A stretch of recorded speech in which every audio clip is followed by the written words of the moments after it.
Boa noite, irmãos. Boa noite. Paz do Senhor a todos. Como é gostoso louvar a Deus aqui nesse lugar. Como é bom estar aqui nessa noite. É uma alegria grande para nós. Acredito que para todos nós que aqui estamos, ter essa oportunidade na vida é um diferencial muito grande. Eu gostaria que os irmãos fizessem como eu. Sempre venho para cá como se fosse a última vez que eu tivesse vindo. Às vezes eu venho para cá pregar e falo, é a última vez que eu vou pregar. Então a gente tem que fazer isso assim, com todo o nosso coração. Uma entrega muito grande, um louvor muito grande, porque o Senhor merece esse louvor.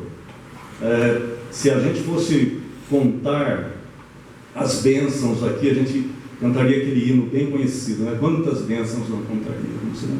Como o Senhor nos livrou e como o Senhor nos trouxe até esse momento aqui. Isso é precioso. Isso só é possível através do Espírito Santo.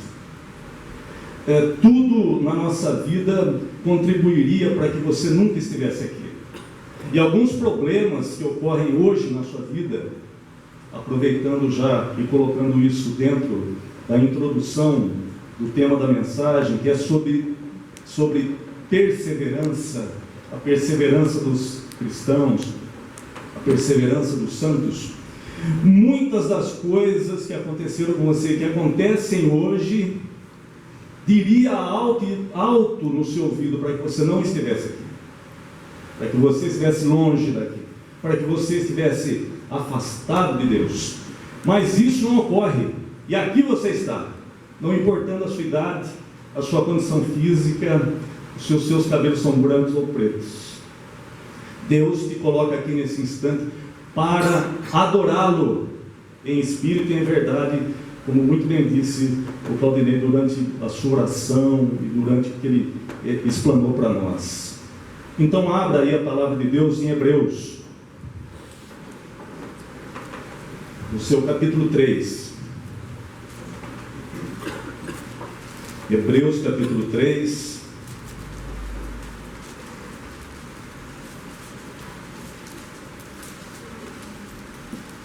Nós vamos ver do verso 12 até o verso 15. Hebreus 3, de 12 a 15.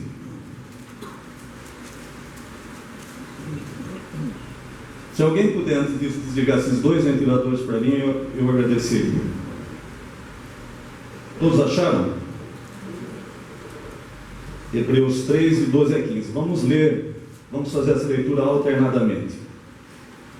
Tende cuidado, irmãos, jamais aconteça haver em qualquer de vós perverso coração de incredulidade que vos afaste do Deus vivo.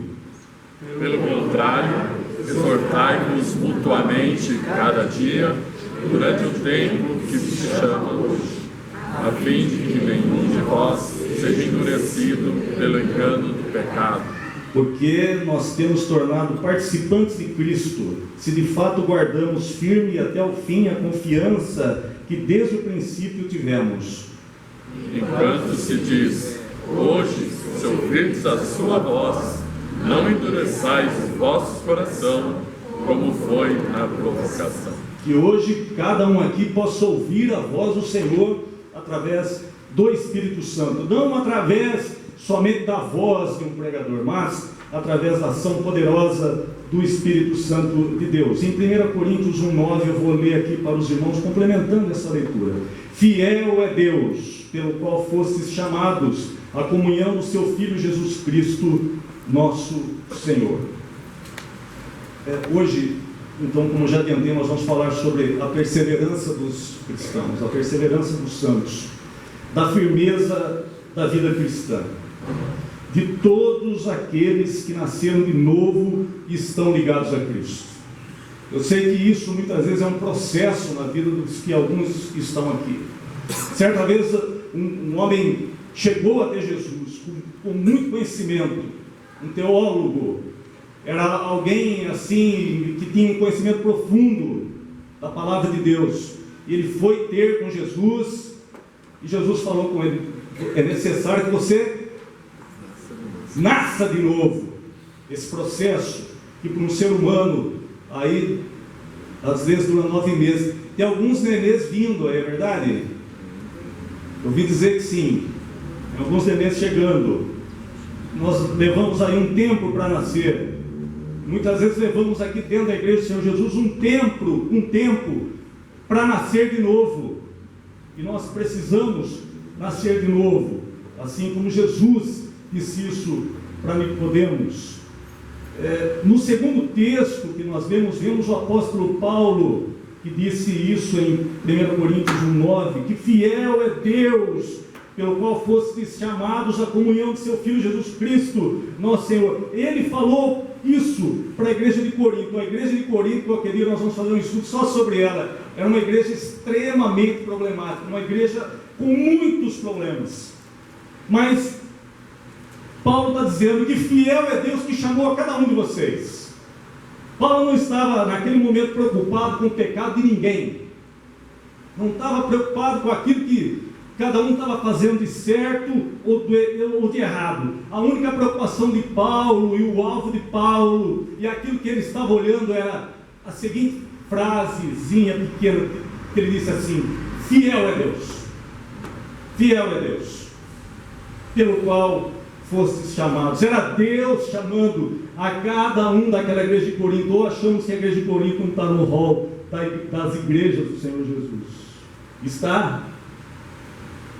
Assim como nós temos muitos problemas, como você tem muitos problemas, mas Deus chamou você. Não tenha dúvida disso. Deus te chamou. Um grande reformador chamado Martinho Lutero disse assim: se algum pregador chegar à frente da igreja do Senhor Jesus e falar a respeito do Senhor e da sua igreja, e não tiver convicção de que todos ali estão sendo chamados pelo Senhor, é melhor que não pregue nada, ele fique calado. E aí Martinho Lutero, como ele não tinha tantas papas na língua como eu tenho, ele começa a dizer coisas piores, que esse pregador é o pregador do diabo, esse pregador é isso ou aquilo, porque ele tem que mostrar para a congregação que todos ali estão sendo chamados por Deus. Chamados, por quê? É a mesma convicção de Paulo, porque Deus é fiel. Eu sei que você tem problemas e dificuldades, e a vida, ou o pecado, ou seja lá o que for, está te arrastando para longe de Deus. Mas se você está aqui hoje me ouvindo, Deus é fiel. E Ele está te chamando, e te chamando para a perseverança, porque Deus é fiel. Paulo estava seguro que o Pai, Deus, tinha chamado aquela igreja em Corinto à comunhão do Senhor Jesus. Aquela igreja cheia de problemas. E Paulo diz: Deus é fiel, pelo qual fossem chamados. Toda a fidelidade, toda a esperança de Paulo que aqueles cristãos perseverariam, mesmo com todos os problemas que eles tinham, estava ancorada na fidelidade de Deus, e não na fidelidade daquela igreja, mas sim na fidelidade de Deus. Em João 6,37, os irmãos podem abrir aí, diz assim, João 6,37: todo aquele que o Pai me dá, Jesus dizendo isso, esse virá a mim, e o que vem a mim, de modo nenhum o lançarei fora. Que lindo! O Pai que envia, Deus é fiel, é Ele que envia. Então, se o Pai enviar você a Cristo, tenha certeza, o próprio Jesus te sustentará, e você não estará desamparado de forma nenhuma na sua vida cristã. Então, ore ao Pai que envie. Nós muitas vezes oramos assim, né? Nós oramos que o meu filho abra o coração a Jesus, que a minha filha abra o coração a Jesus, que a minha mulher abra o coração a Jesus. Você está orando errado, meu querido. Você tem que orar: Pai, o Senhor que é o Deus de todo amor e de toda misericórdia, envie meu filho até Jesus, envie minha filha até Jesus, envie minha mulher até Jesus, envie meu pai até Jesus, envie meu amigo até Jesus, porque o nosso Deus é grande em misericórdia. Ele faz nascer o sol sobre justos e injustos. Ele faz isso de forma graciosa, ore ao Pai para que envie essa pessoa que está aí no seu coração, na sua mente, a qual você ora todo dia, para que o Pai envie essa pessoa até Jesus, porque eu quero dizer para você, se essa pessoa for enviada pelo Pai até o Senhor Jesus, de maneira nenhuma o Senhor Jesus o lançará fora, não importa a condição dele, não importa o que ele tenha feito, não importa o que ele pensa, o Senhor Jesus não lança fora aqueles que o Pai o enviou. Isso é uma firmeza que está aqui e está claramente na palavra de Deus. Ore assim, ó Pai, aqueles que o Pai enviar até Jesus, ele não lança fora. Tudo está conectado. O Pai planejou, Jesus comprou e o Espírito Santo aplica isso infalivelmente. O Pai é fiel no seu amor, acabamos de cantar isso, e não deixará nenhuma obra inacabada. Em Filipenses 1:6, Filipenses 1:6, se os irmãos abrirem, diz assim, em Filipenses 1:6: estou plenamente certo de que aquele que começou boa obra em vós há de completá-la até o dia de Cristo. Paulo está dizendo assim, aliás, não está dizendo assim, talvez, ele não está botando uma dúvida, ele não está botando uma interrogação, ou algum subterfúgio, ele está dizendo assim, estou plenamente certo de que aquele que começou a obra aí no seu coração, no coração e na vida da terceira igreja aqui, daqueles que aqui adentram e compõem que vão compor essa igreja, ele está plenamente certo de que aquele que começou isso há de completar em você essa obra até o dia de Jesus Cristo. E isso é a convicção e a certeza da firmeza de que você está lá na rocha, que é Cristo Jesus, e que você está firme na perseverança dos santos, na perseverança cristã. A fidelidade é de Deus, e esse é o fundamento, essa fidelidade de Deus é o fundamento que nós temos, que cada cristão tem, que irá perseverar até o fim. O sangue de Jesus não foi derramado em vão. Você vai perseverar. O Pai garante isso. O Pai garante a perseverança. Existem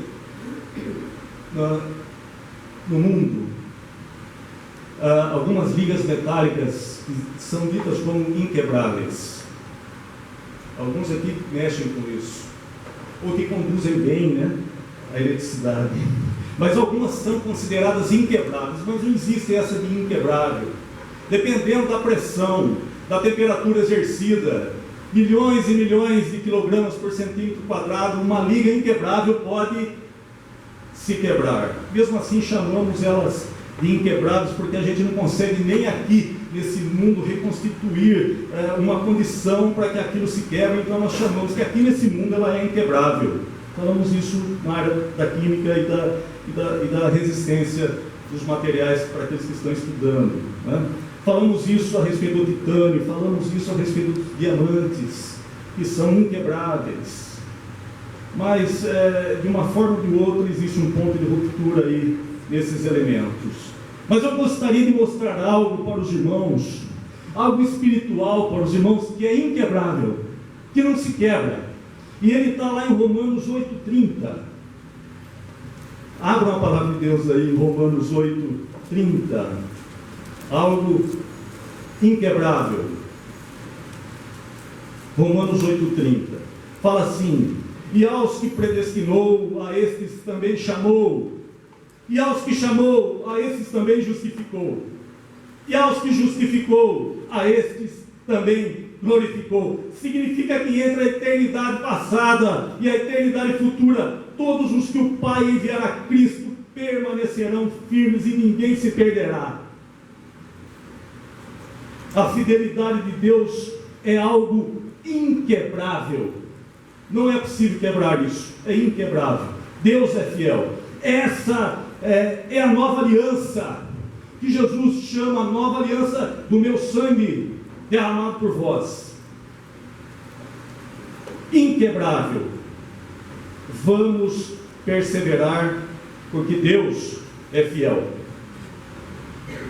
Em Jeremias 32. Vamos abrir a palavra de Deus lá no Velho Testamento.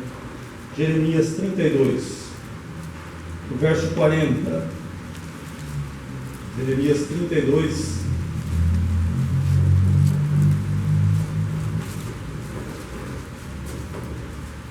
Não adianta, meus filhos, toda pregação que eu faço parece estudo bíblico, parece aula de escola dominical, não tem jeito. Jeremias 32, 40 diz assim: farei com eles aliança eterna, segundo o qual não deixarei de lhes fazer o bem, e porei o meu temor no seu coração, para que nunca se apartem de mim. Que lindo! Para que nunca se apartem de mim. Somos dele. Assim o Pai decretou. Segura para mim, você vai cair. O sermão vai por água abaixo. Vivemos dias difíceis, meus queridos, onde a nossa fé é provada constantemente. Viva no Brasil e tenha a fé provada todos os dias. E diariamente ela é provada. Num mundo onde existe muita hostilidade, eu estou brincando, mas isso é sério. E essa hostilidade humana está batendo na nossa porta. Está chegando bem pertinho de nós, até na nossa cidade aqui, em Rio Claro. Muita hostilidade. Um mundo cheio de incredulidade. Com muita incredulidade. Fala-se muito de Deus, mas existe muita incredulidade. Existe muita perversão. E tudo isso nos afastam do único Deus, Criador do céu e da terra, a quem nós louvamos e adoramos. Isso nos afasta de Deus.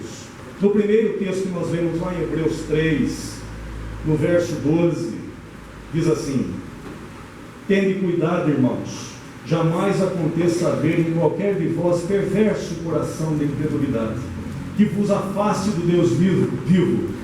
Pelo contrário, exortai-vos mutuamente, cada dia, durante o tempo que se chama hoje, um hoje superlativo, a fim de que nenhum de vós seja endurecido pelo engano do pecado.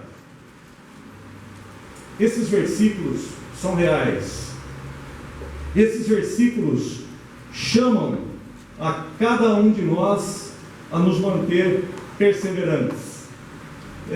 São chamados de Deus para que cada cristão, cada crente no Senhor Jesus fique firme na fé e não sucumba ao engano, à incredulidade e à perversão.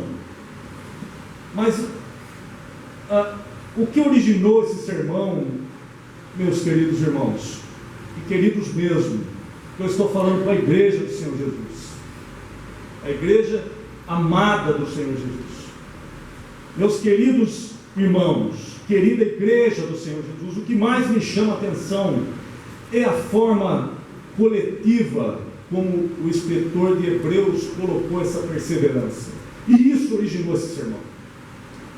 Porque se essa introdução longa que fiz fala a respeito de um Deus que garante a nossa perseverança, ao mesmo tempo sobrenatural, espiritual, de uma forma sobre-humana, onde que Deus vai agir em nós para que nós possamos ficar firmes em Jesus até o fim.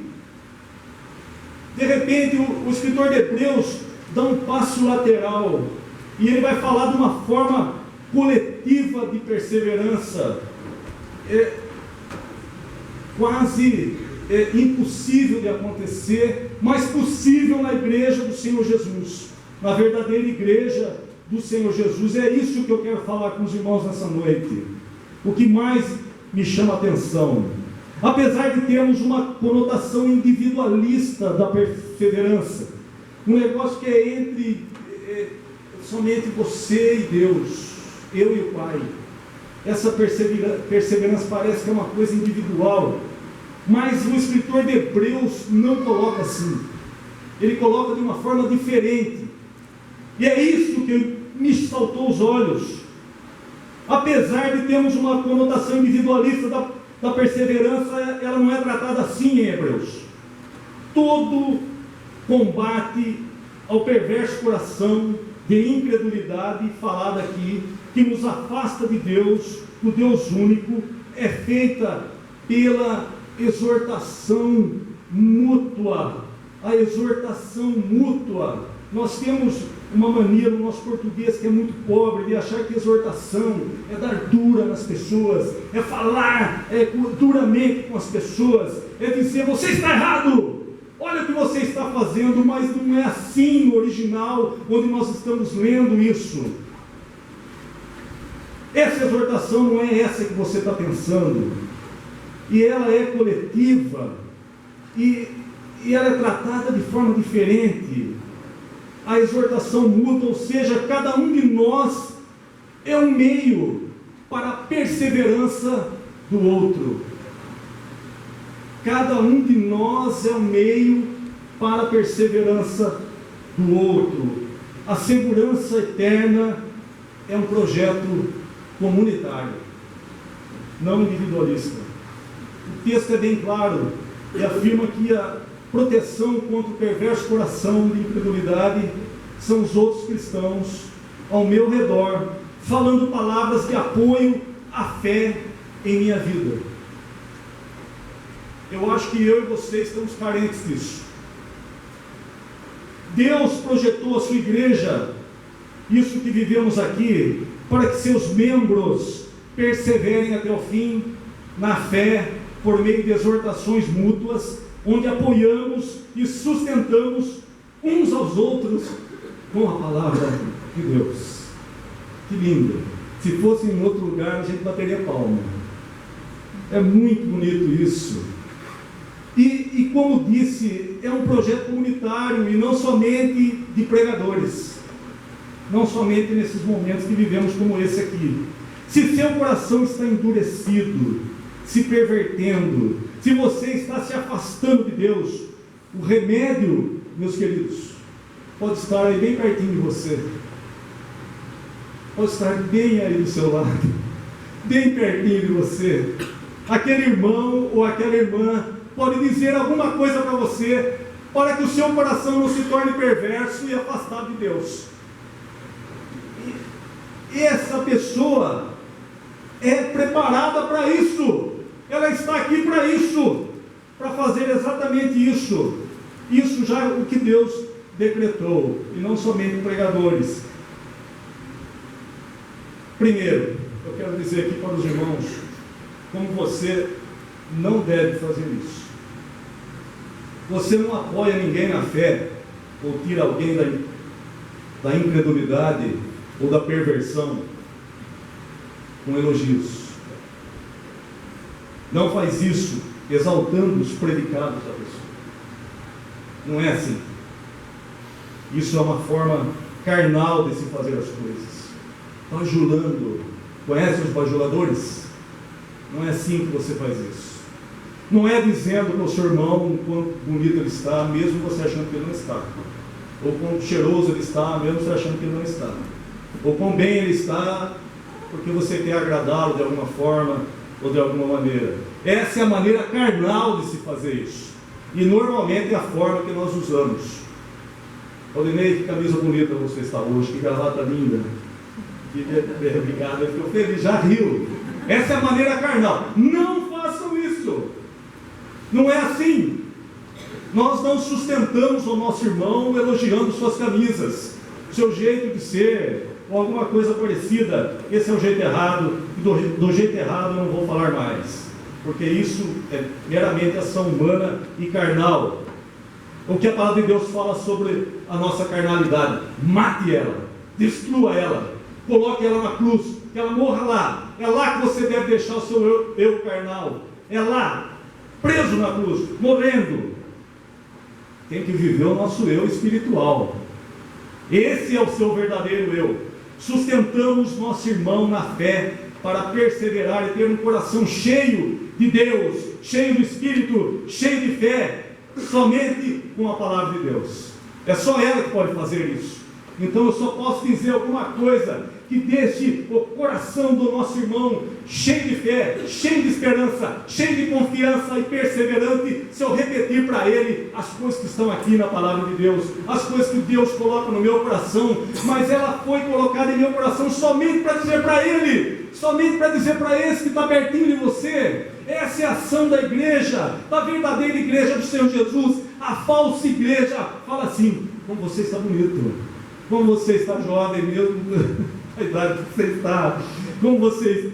Essa é a falsa igreja, é a falsa doutrina. A verdadeira igreja do Senhor Jesus vai repetir a palavra de Deus para nós, e eu careço de ouvir a palavra de Deus da boca do irmão, porque o meu coração também é atribulado, o meu coração também sofre tentações, a minha vida é avassalada por esse mundo, e eu preciso que alguém sussurre em meu ouvido a palavra de Deus, para que o perverso coração morra e viva em mim somente aquilo que o Senhor quer que viva, que a própria palavra viva em mim, porque assim rios de água viva fluirão de dentro de mim, e é isso que Ele quer que cada um fale com quem está aí pertinho de você.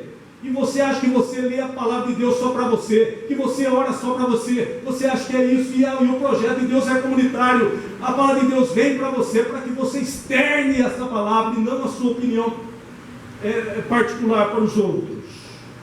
Você aprende a palavra para dividi-la, e para dizer uns aos outros a palavra de Deus, porque ela é a penetrante, ela é a espada de dois gumes, ela é que vai até medulas e ossos, ela é que penetra o coração do homem e o transforma, é a palavra de Deus, somente ela faz isso, e nós devemos dizê-la para o nosso irmão.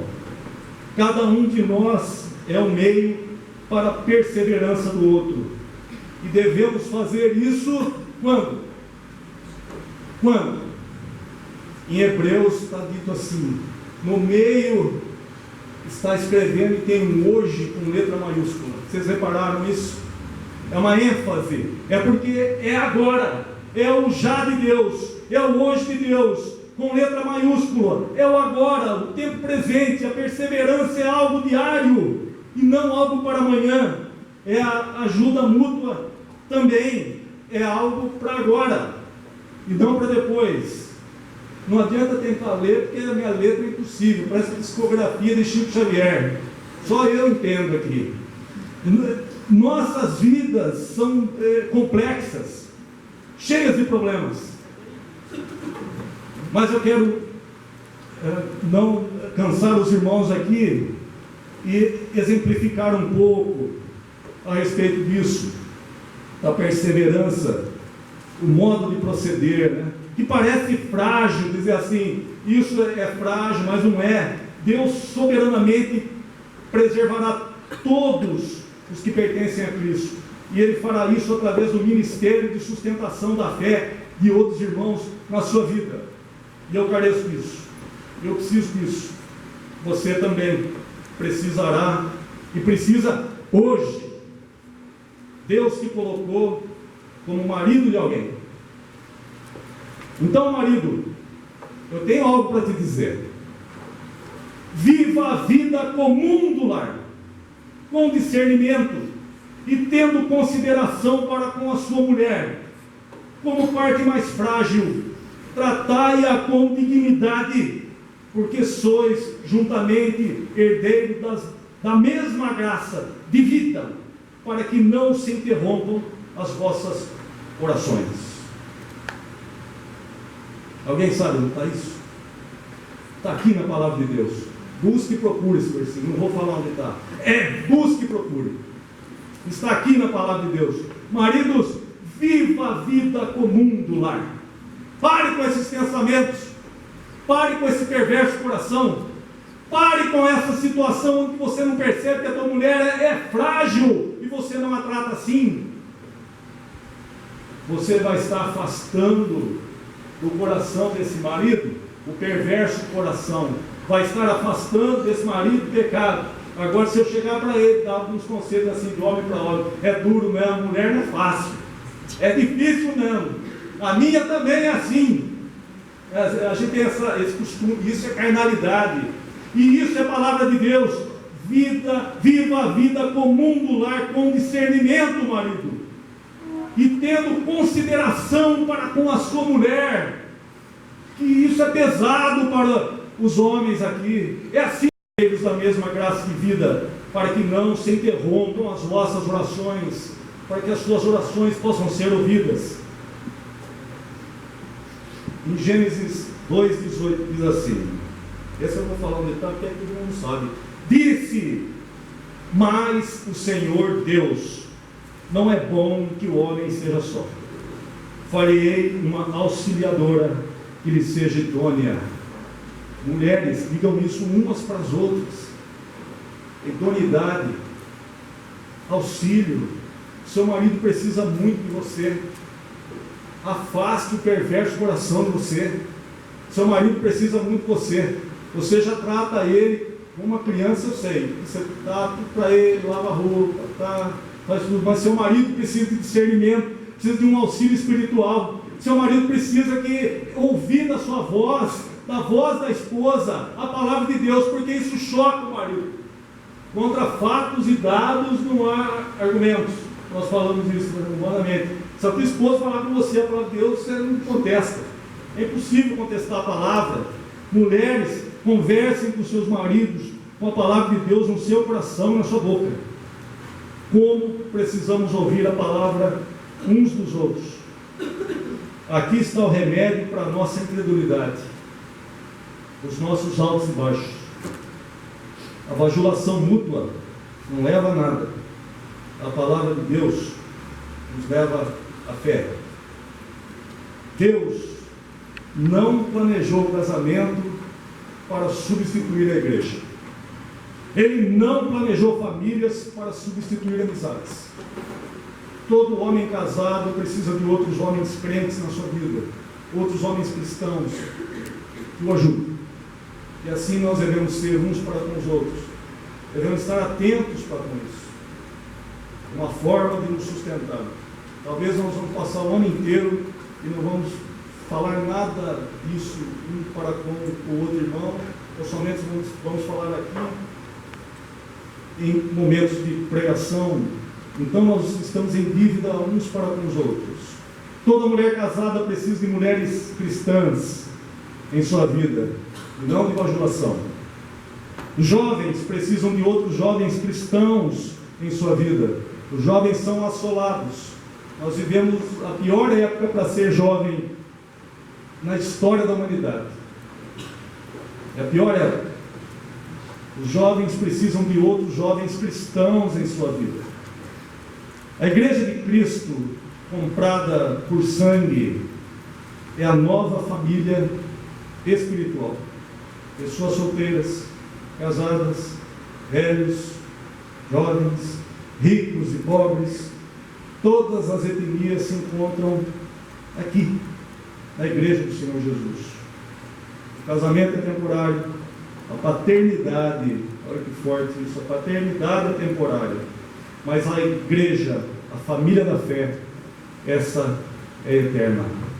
E nós precisamos da igreja do Senhor Jesus, esse projeto comunitário de Deus, e nós precisamos uns dos outros. Que Deus nos abençoe. Amém.